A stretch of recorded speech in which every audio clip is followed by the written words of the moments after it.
Wait lang, Pastor. Sige lang po, take your time po. Okay, okay. Magandang gabi po sa inyong lahat. Alas 7 na sa inyo, no? 7:06. Dito kasi ay 11:06 na. So, ang ating subject ngayong gabi ay about the Holy Spirit. And our topic tonight is about the person of the Holy Spirit and the gifts of the Holy Spirit. Kasi kailangan nating maintindihan kung sino ang Holy Spirit sa ating mga buhay. Especially kung tayo ay mag-serve kay Lord, ano, kailangan natin ng Holy Spirit. So, ang ating, teka lang po ha, ang ating gagamitin na textbook ay kay Dr. Lester Samral. Actually, yung binigay ko sa inyo kay Kenneth Hagin, maganda rin po siya, ano po. Pero ito pong study guide ng Holy Spirit, okay, ay kay Lester Samral. Si Lester Samral po ay isa sa mga general ng ating pananampalataya. Yan po ay mga magkakaibigan. Kenneth Hagin, Lester Samral, Oral Roberts, T.L. Osborne, sila po yung mga ginamit ng Panginoon, no, na sa ating panahon. Pero mga patay na po sila, pero yung legacy ay buhay. Okay, so Sir Jomar, okay na ba yung ating share, ano mo para ma-share ko itong ebook?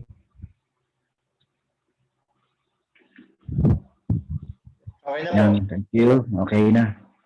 So, titingnan natin yung person muna ng Holy Spirit at then pag-aaralan natin mamaya mga kapatid yung kahalagahan ng baptism sa Holy Spirit.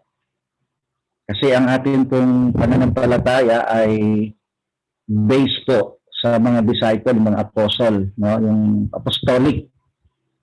Based po doon sa tinuro ni Jesus sa kanila. Yun po yung ating minana sa kanila, no po, na tayo naniniwala. Kung wala ang Holy Spirit, wala tayong magagawa. So, tingnan po natin yung Holy Spirit. Sino ba ang Holy Spirit? Okay, tingnan natin itong, session ko sa inyo ito mamaya, kay Lester Samral. Tingnan natin yung person. Kasi sa ibang religion po, ang Holy Spirit ay hindi ho nila tinatanggap na Diyos. Ang Holy Spirit sa ibang pananampalataya ay force, wind, o power, kapangyarihan lang, o kaya ay siya po ay isang puwersa lang na hindi po katulad ng talagang yung hindi siya Diyos. Okay, sa atin po naniniwala tayo na ang Holy Spirit po ay kasama po sa Trinity, no? Kasama po yan sa Godhead.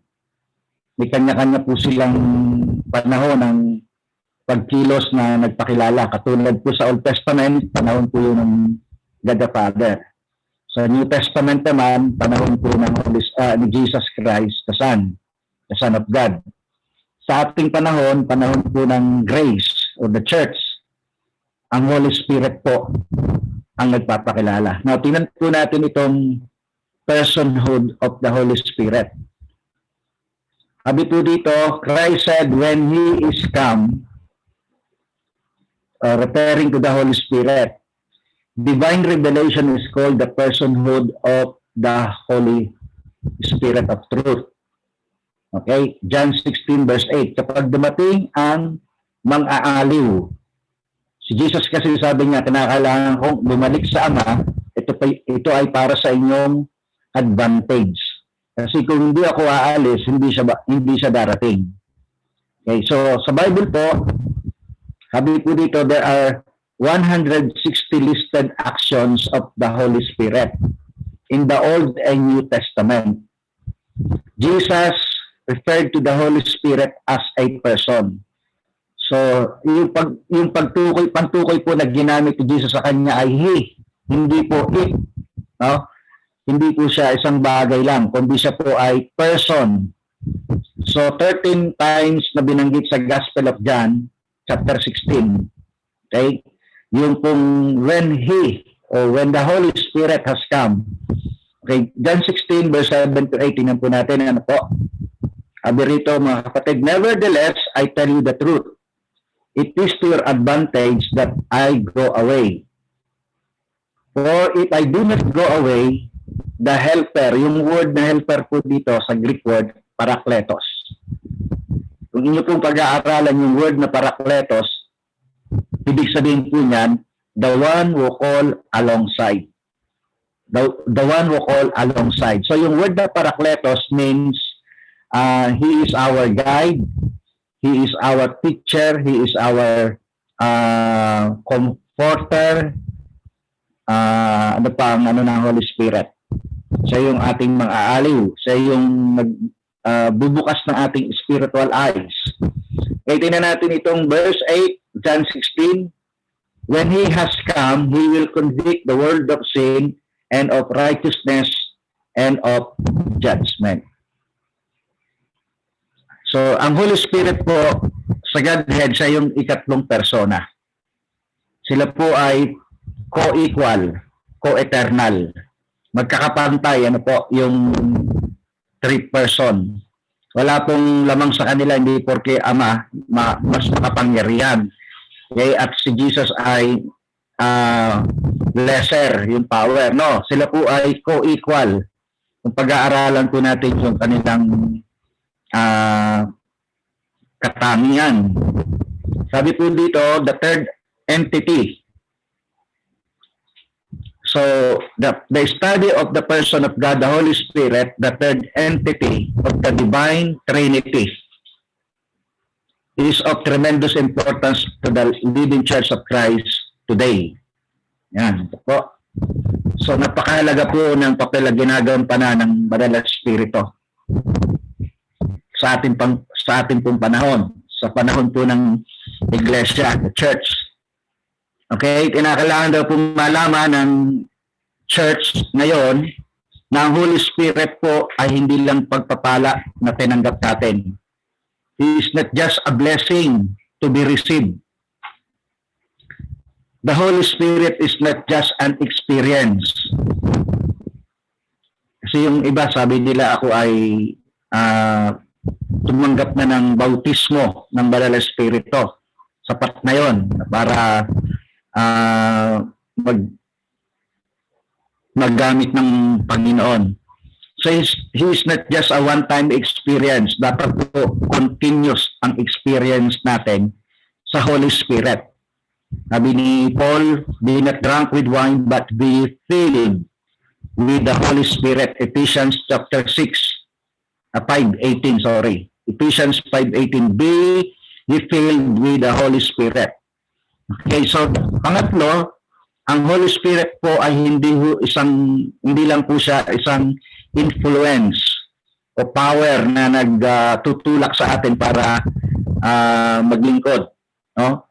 Ang Holy Spirit po is not a neuter gender or an impersonal pronoun. Hindi po binanggit sa Bible na siya ay it. Tinukoy po siya sa Bible na he, no? When he, the comforter, it means he is a person. Pag sinabing person, meron po siyang nararamdaman, no? Ang Holy Spirit po ay may emosyon, merong intellect, merong will. Okay? Meron siyang kagaya natin, no? Bilang person, nakakadama rin po tayo. Nakakadama din po ang Holy Spirit. Okay? So, tingnan natin yung person bago tayo pumunta doon sa faith natin bilang mga Pentecostal. By the way, ang ating pong pananampalataya ay distinct po kaysa sa ibang faith. Tayo po tinatawag na Pentecostal. Okay? Alam niyo po ba yung hindi po Pentecostal tayo in the sense na we believe in the baptism of the Holy Spirit with the evidence of speaking in other tongues. Okay? Hindi po tayo Pentecostal Fort Watts kasi may Pentecostal po na Fort Watts. Alam niyo, meron ba dyan sa Dubai? Yung mga nangangaral na nangihingi sila, no? Pentecostal din po yun, kaya lang iba po ang doctrine nila sa atin. Meron naman po Pentecostal na oneness. Meron din dyan, ano? Kasi kalat din sila. Yung Pentecostal oneness, ang belief po nila, hindi sila naniniwala sa Trinity. Yung God the Father, ay si Jesus din po yun. At si Holy Spirit, si Jesus din po yun. Kaya tinatawag sila na oneness. Tayo po hindi. Ang belief natin sa Godhead ay yung God the Father hindi siya si Jesus. Meron silang distinct personality. At si Jesus hindi rin siya yung Holy Spirit. Okay? Sila po ay merong tinatawag na distinct personality. Magkakaiba po sila ng personality. Pero sila po ay co-equal. No? Co-eternal. Omnipotent, omnipresent, omniscient. Now, balik tayo sa Holy Spirit. The person of the Holy Spirit. Kasi kaya ito tinuturo ko para makilala niyo po ang Holy Spirit. Bagamat ito po ay mahabang pag-aaral, gaya na sinabi ko sa inyo, naglay down lang po ako ng foundation. Kaya yun na po ang magdadagdag. Ano po? Yung mga kailangan po malaman sa Holy Spirit, kayo na po ay ang magdadagdag niyan. So, ang Holy Spirit po ay, sabi rito, the Holy Spirit does not speak about Himself. He testifies about Jesus. Okay, John 15:26. Yan po ang trabaho ng Holy Spirit. Lagi siya nagsasalita tungkol kay Jesus. Kaya si Jesus naman nagsasalita tungkol sa kung ano yung sinabi sa kanya ng Ama, yun lang po yung sasabihin niya. Nung si Jesus ay umakyat sa langit, dumating ang Holy Spirit. Si Holy Spirit naman nagpapatotoo tungkol kay Jesus. Kaya tingnan niyo po ito after ng Holy Spirit, wala na pong mamamagitan. Wala na pong ipapadala kasi siya na yung last eh. Kaya pag nagkasala tayo sa Holy Spirit, wala na po yung kapatawaran. Namaya pag-aaralan natin yung mga kasalanan na against the Holy Spirit. No? Sabi ni Jesus, pag nagkasala tayo sa anak, mapapatawad pa tayo. Pero pag nagkasala tayo sa Holy Spirit, wala nang kapatawaran yon dahil wala na kong mag-mediate, wala nang mamamagitan. Okay? Kukuha niyo po mga kapatid.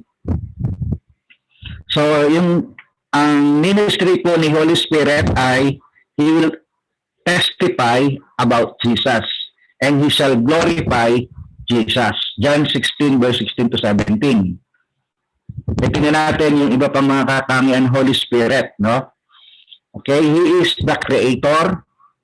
At kita natin yan sa Genesis chapter 1 verse 2. Kasama siya nung paglikha. Kita natin ang nagplano ay si God the Father, ang nag-execute ng plan ay si God the Son, Jesus. At ang Holy Spirit ang kumilos sa ibabaw ng tubig. So, sa creation, naroon din po ang Holy Spirit. Pagdating naman sa salvation, yung plan of salvation, ang nagplano din ng ating kaligtasan, yung Godhead din, yung Trinity. Si God the Father ang nagplano, pero si Jesus po ang nagkatuparan. Siya yung ipinadala para mamatay sa cross. Ano naman ang trabaho ni Holy Spirit? Siya po ang nagkukonvict. Sa isang taong makasalanan, he convicts the sinner para tanggapin yung ino-offer na biyaya ng kaligtasan ng ating Panginoong Hesus. So, He is the convictor. And then, siya rin po yung nag-seal ng ating redemption. No? Yung siya ang nagsisilyo kumbaga siya ang sealer, no? Para hindi na tayo mawalay pa sa Ama at sa ating Panginoon. So, ang Holy Spirit ang sisil ng ating salvation. Siya rin po yung enabler. Okay? Siya yung nagbibigay ng kapangyarihan. Sabi ni Jesus sa Acts 1:8, "You shall receive power after the Holy Ghost has come upon you. And you shall be my witnesses unto me in Jerusalem, Judea, Samaria, and to the uttermost part of the earth." So, si Holy Spirit ang nagbibigay ng kakayahan, no, sa mga tao para maging saksi. Kaya yung word na saksi means martyr, from the Greek martos, producer po ibig sabihin nun, no? Yung resurrection ni Jesus kinakailangan na i-testify ng mga tumanggap ng power from the Holy Spirit. Okay, tuloy tayo, no? So, ang Holy Spirit, He is the comforter.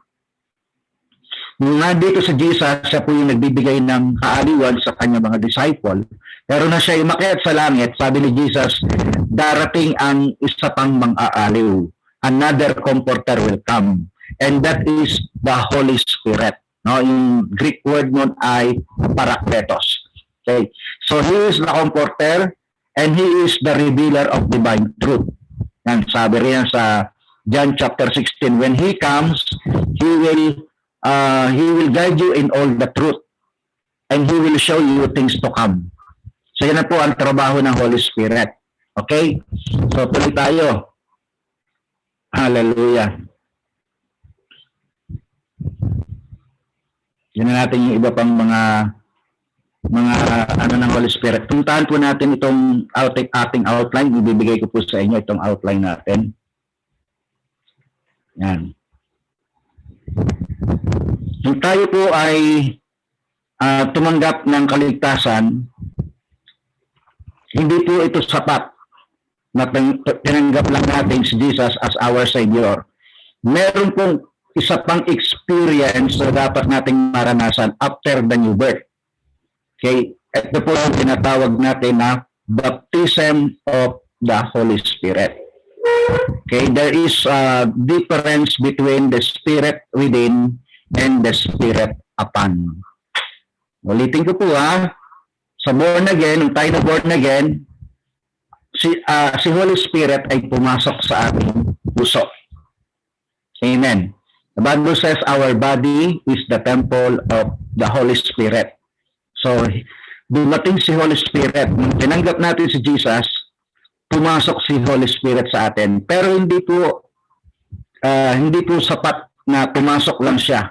Kinakailangan po tayong mapuspos ng Banal na Espiritu. Amen? Kailangan po tayong mapuspos, ma-fill ng Holy Spirit after the new birth. Okay? Mamaya titingnan natin sa Bible yung process na ito. Kasi marami po na tinanggap lang si Jesus pero hindi na-baptize ng Holy Spirit. Kaya wala rin pong power sila. Hindi makapamuhay ng may kabanalan. No? Hindi sila maging kagamit-gamit ng ating Panginoon dahil wala silang kapangyarihan na galing sa Banal na Espiritu. Kailangan natin po ang Holy Spirit.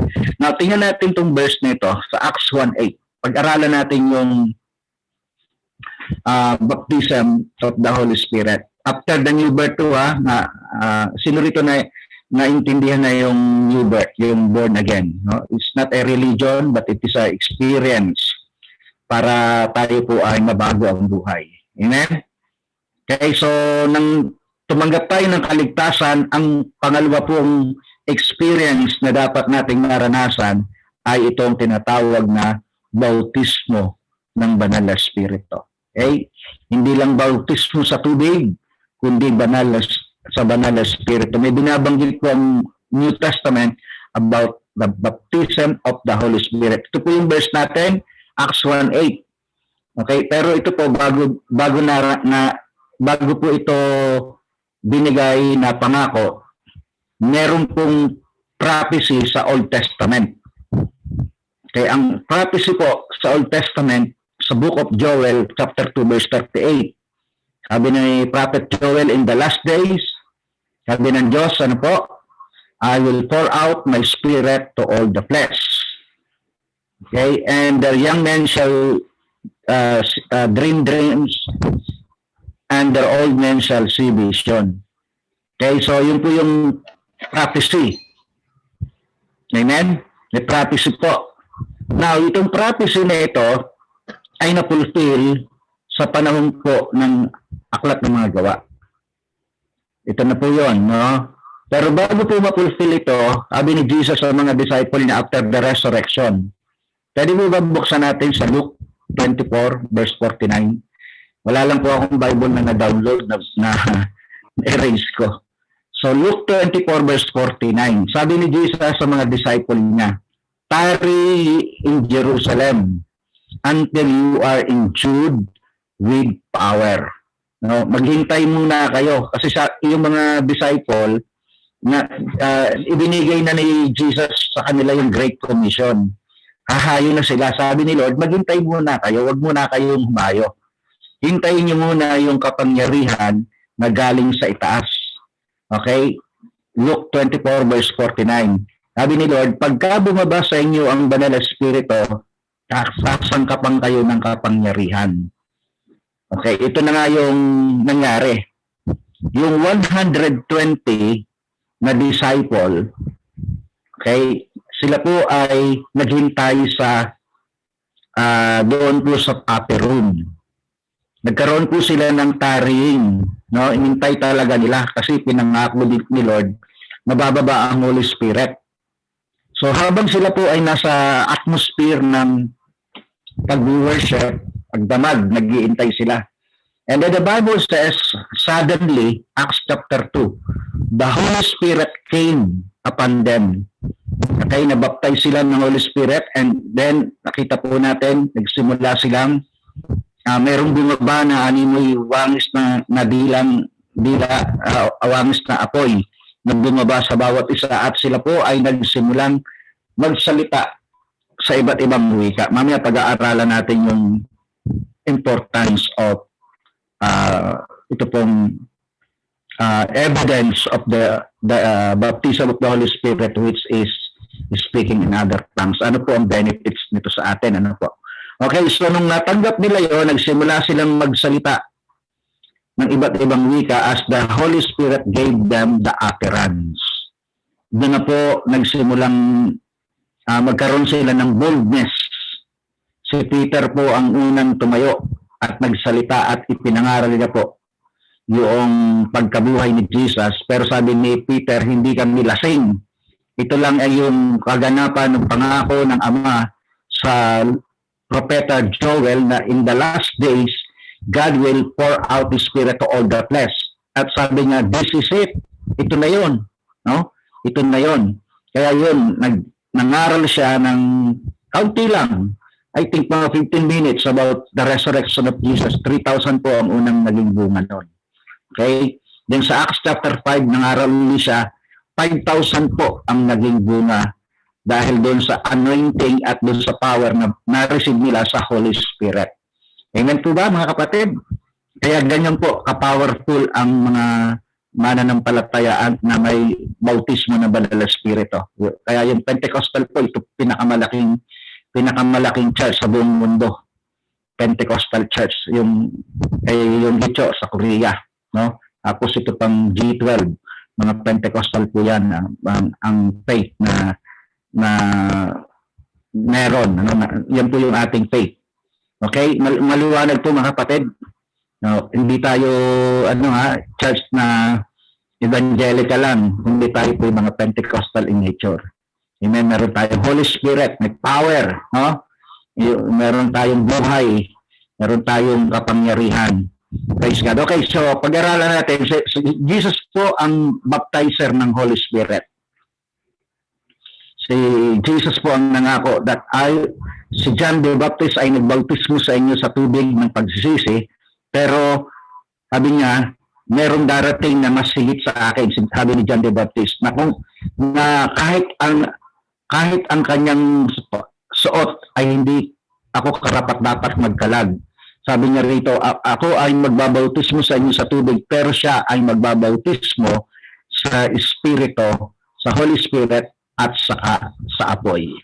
Yung apoy po dito, fire from heaven, fire from God. No? Holy Ghost fire. Amen. Okay, so Jesus promised this baptism, John 15:26. Okay, pinangako ni Lord ito. No, when the Comforter is come, whom I will send unto you from the Father, even the Spirit of truth, which proceeded from the Father, he shall testify of me. Okay, so ang Holy Spirit po is a person and should always be referred to as a person. It's not just a power or influence or hindi siya tinatawag sa Bible na hangin. No? Kasi yung iba ang tawag sa Holy Spirit, ano lang, hangin, wind. No? Hindi po, maaring symbolical, pero hindi siya hangin lang. Kaya marami pong symbolical na ginamit sa Holy Spirit, dove, oil, ano pa, wind. Okay, marami, no? Pero ang Panginoon ko ay nagsasabi na ang Holy Spirit ay person. Amen? So, the Father is the one who sent the Holy Spirit to the earth for us. Yan po yung pangako ng Ama, no? Na darating ang panahon kahit yung mga nasa malalayong lugar, okay, nasa kaduluduluhan ng mundo ay makakatanggap ng banal na Espiritu. Acts 2:39. Nakakasunod po kayo, mga kapatid? Okay? Nakakasunod kayo, no? Acts 2:39, for the promise is unto you and to your children and to all that are afar off, even as many as the Lord our God shall call. Yan. Ang Diyos po hindi nagtatami ng tao. Acts 10:34. God is no respecter of person. Okay? Gusto niya lahat ng tao ay makatanggap nitong biyaya na ito. No? Para ito sa lahat, hindi po ito para lang sa mga charismatic, sa mga Pentecostal, even Baptist, mga Evangelical, Methodist, mga Lutherans, lahat ng mga naniniwala sa ating Panginoon, ang pangako na ito ay sa lahat. Hallelujah. Praise God. Okay, tingnan natin yung actual happening nung nangyari sa Acts chapter 2, verse 1 and 4. Ito yung binanggit ko, no? Panahon po ng sila po doon sa Jerusalem. Time na ito ay nagsa-celebrate po ng Pentecost.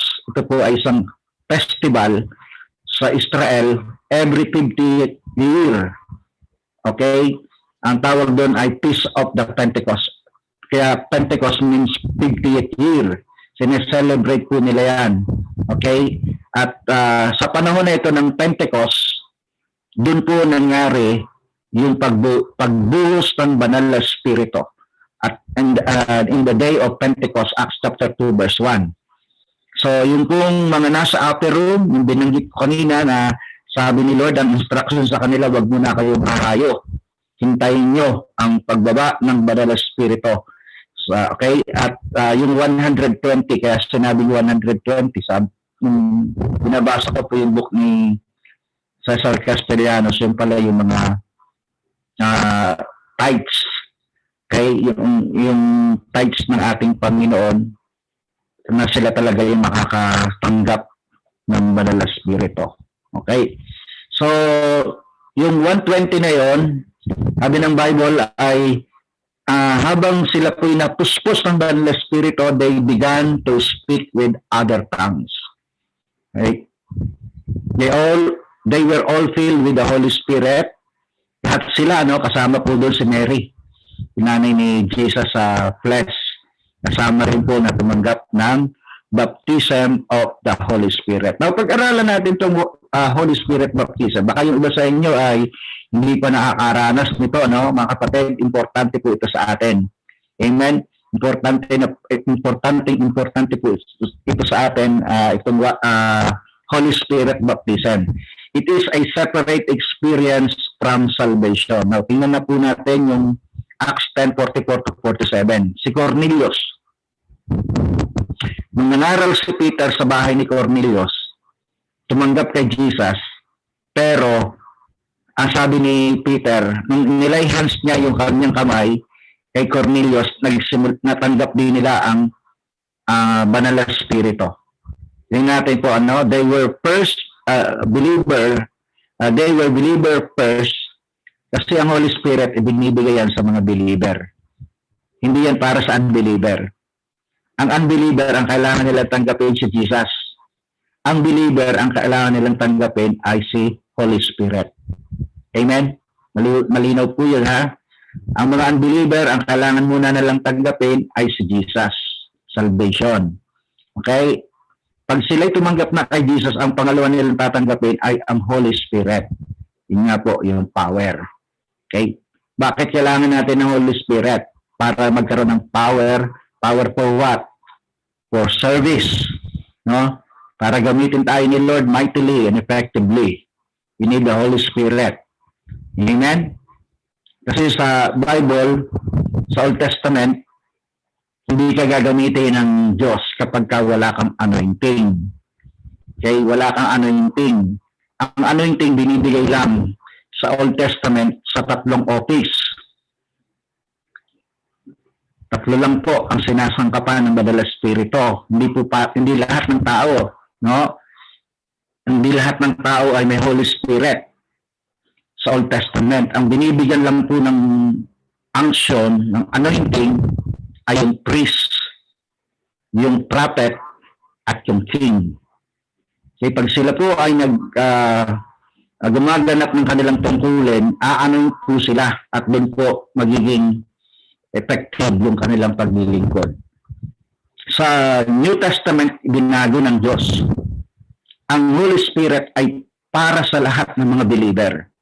Kasi tayo na po yung priest, tayo na po yung king, tayo na rin po yung prophet.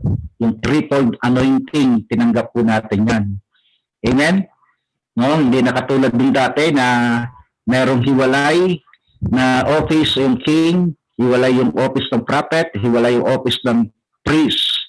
Sa New Testament, tayo na po ang gumaganap, meron na tayong triple anointing. Praise God. Amen? Malinaw po. Okay, balik tayo kay Cornelius. So, natanggap nila yung Panginoong Jesus nangaral kasi nagkaroon ng pangitain si Cornelius at kinausap din ng Diyos itong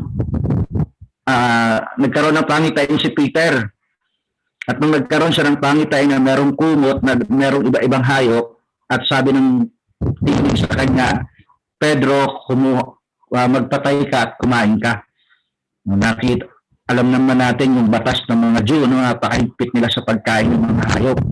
Lord, hindi kami kumakain ng ganyan na hayop. Yung mga 4 na ang paa, at sa kanila bawal yon. Meron silang yung pagdating sa mga pagkain, may mga ano po sila doon, may mga law. Pero sabi ni Lord, ang anumang bagay na aking nilinis ay pwede nang kainin.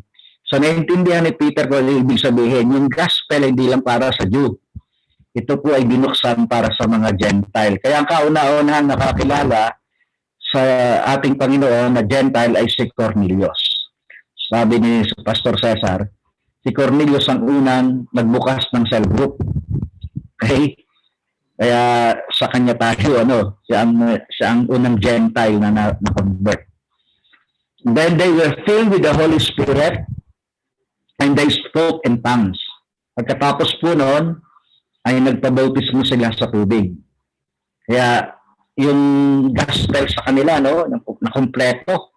Yung born again experience, the baptism, saka yung baptism in water, identification with Christ.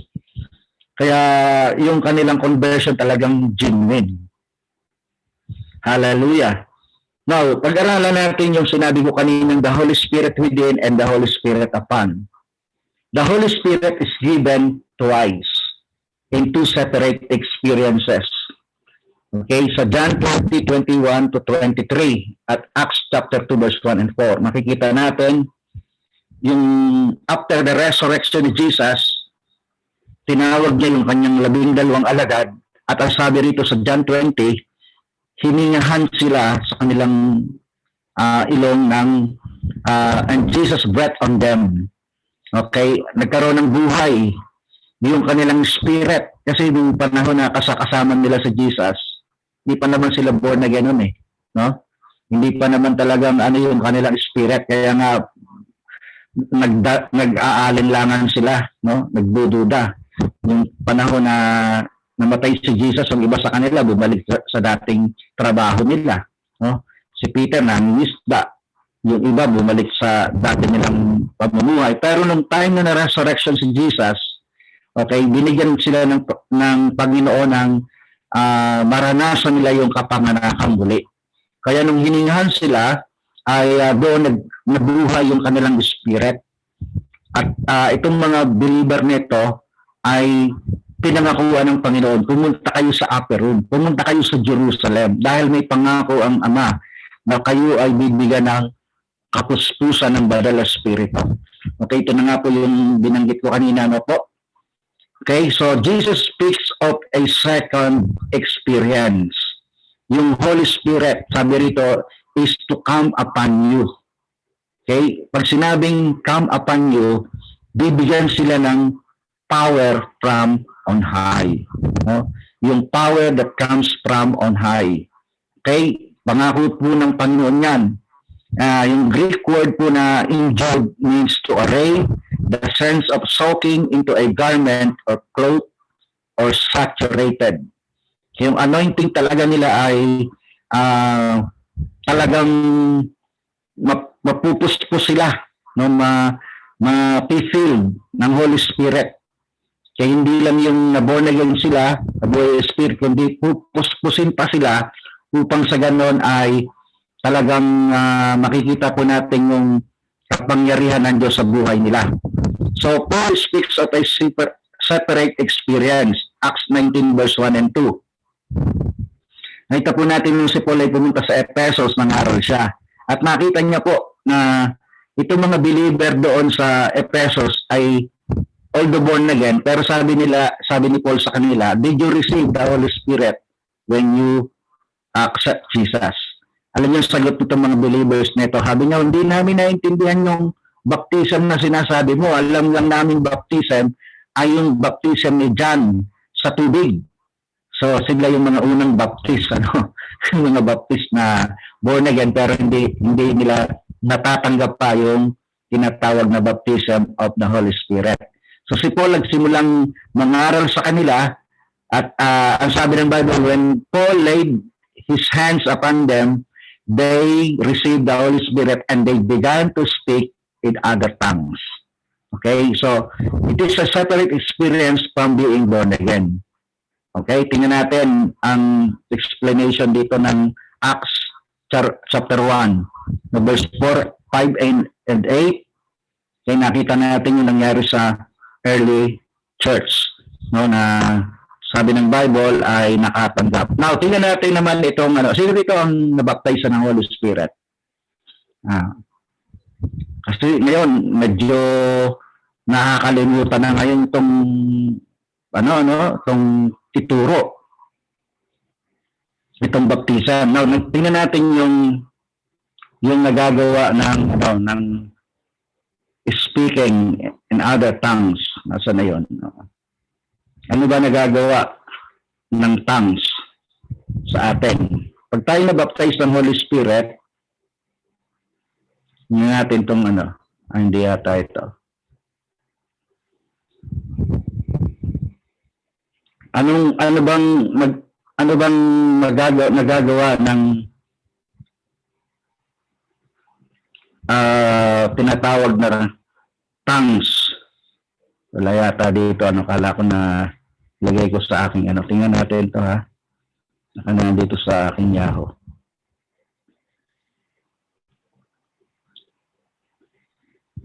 Ten reasons why every believer should speak in other tongues.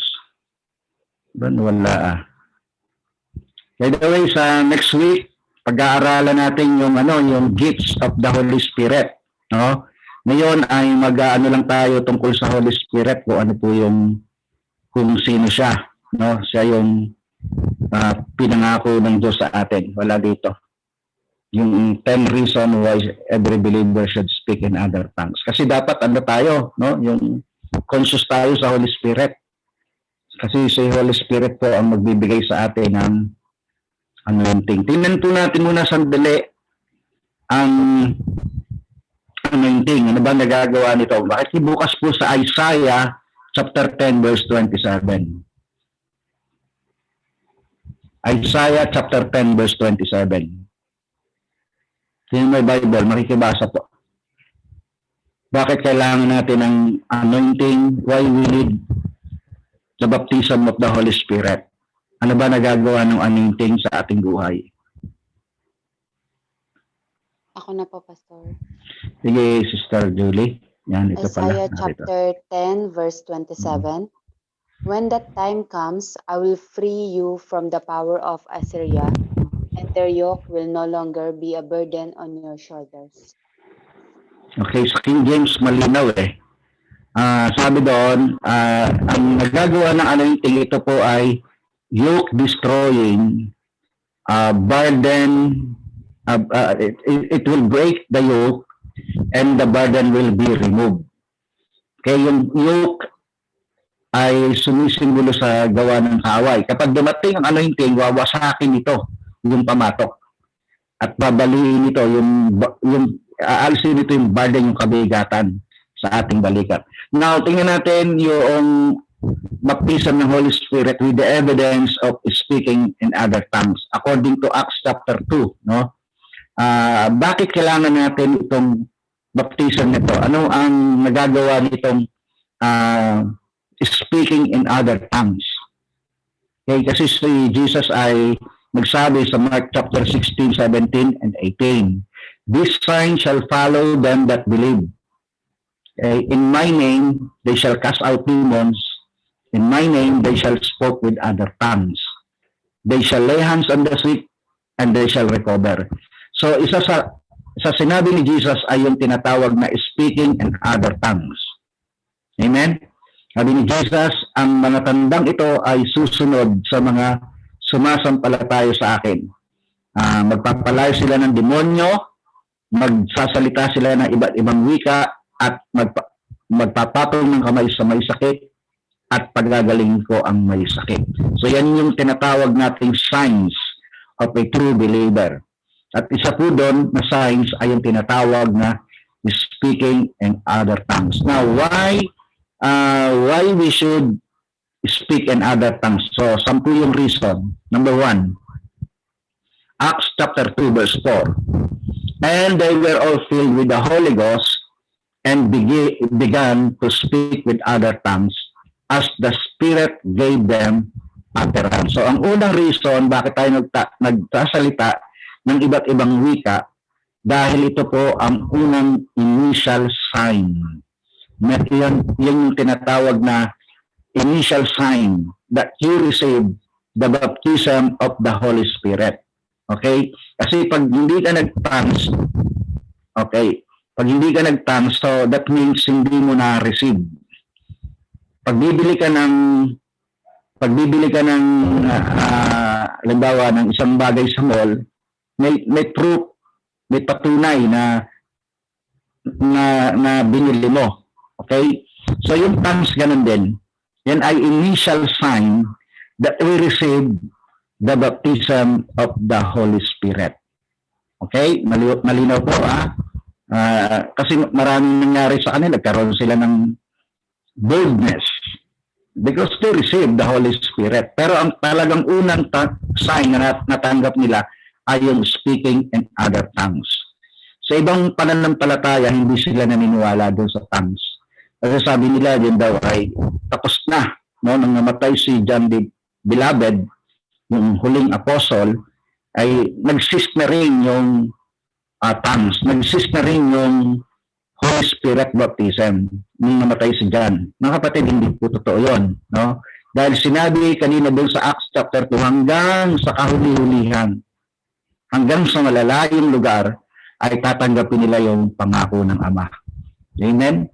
So, hanggang ngayon ang Holy Spirit, hanggat narito siya, ay meron pa rin tayong tinatanggap na pagpapala sa Holy Spirit. At ito nga yung baptism of the Holy Spirit.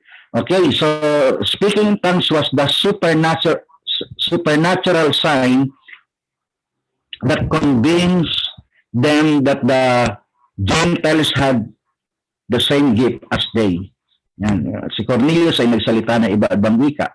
Yung mga tao ron na mangha, sabi nila, sinasalita nila yung lingwahe natin. No? Yun po ay ang Holy Spirit ang nagbigay sa kanila. Hindi nila ito pinag-aralan. Ito ay supernatural. Okay? So number 2 reason, mamaya pwede kayong magtanong, baka mamaya ay may mga tanong kayo dito sa ating pinag-aaralan. Okay, number 2 reason why we need to speak in other tongues, because tongues is for spiritual edification. Yan. Ito po ay nakakapagpalakas ng ating spiritual. Na kumbaga, di ba, pagka nalolobat yung cellphone nyo, anong gagawin nyo? I-charge nyo? Tawag doon? Yung pag naka-charge na siya, yan, nagkakaroon ulit ng power na magagamit nyo ulit. So tayo ganun din, at times na tayo nalolobat, at times na tayo ay nanghihina. Pero sabi ni Paul, when I pray in other tongues, sabi rito, sa Corinthians chapter 14, verse 4, he that speaketh in unknown tongue edifieth himself. Okay? Yung word na edify means building up. May warning. May bagyo na naman kasi dito sa atin. Tatamaan ng probinsya po ng Quezon, Bicol. Okay, so yung pong word na edifies, it means to build up. Yan sa Job verse 20. Nandun po yung word na build up. Okay, yung edification, spiritual edification means to build up. Yung word na build up ay nasa book of Jude, verse 20. Sabi ni Jude, beloved, ano sabi niya? Sige po, may Bible kayo, makiki-check nitong verse na ito. Jude chapter 1, verse 20. Isang chapter lang yan. Ano sabi ni Jude? Ako na, Pastor. Exedo. Okay. Sabi dito, Jude chapter 1 verse 20. Ngunit magpakatatag kayo, mga minamahal, sa inyong kabanal-banalang pananampalataya. Manalangin kayo sa tulong ng Espiritu Santo. Okay, sa English kasi mas malinaw. Sa King James, ano sabi ni Jude? Sino may King James Bible? Pastor Jamar, may King James ka ba? Building up your most holy faith. Praying in the Holy Ghost. Okay? Yun yung sinabi ni Jude. No? Sabi niya sa mga believers, building up your most... sige, Pastor Jomar. Ano po? Jude verse 20. Ito, sabi dito, but ye, beloved, building up yourselves on your most holy faith, praying in the Holy Ghost. Yun. So yun po yung word, praying in the Holy Ghost. O praying in tongues. Okay? Praying in other tongues. Yun po ibig sabihin ng praying in the Holy Ghost. When you pray in tongues, sabi rito ni Paul, you edify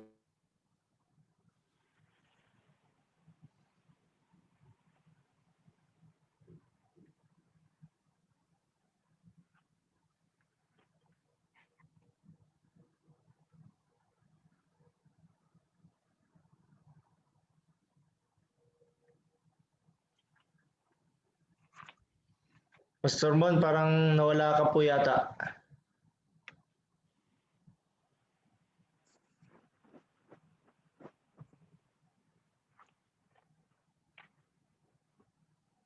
Wala ata si Pastor.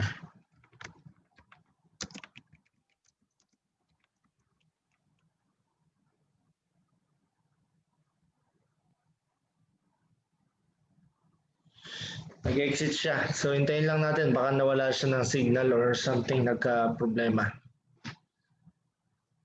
Pause ko muna yung recording.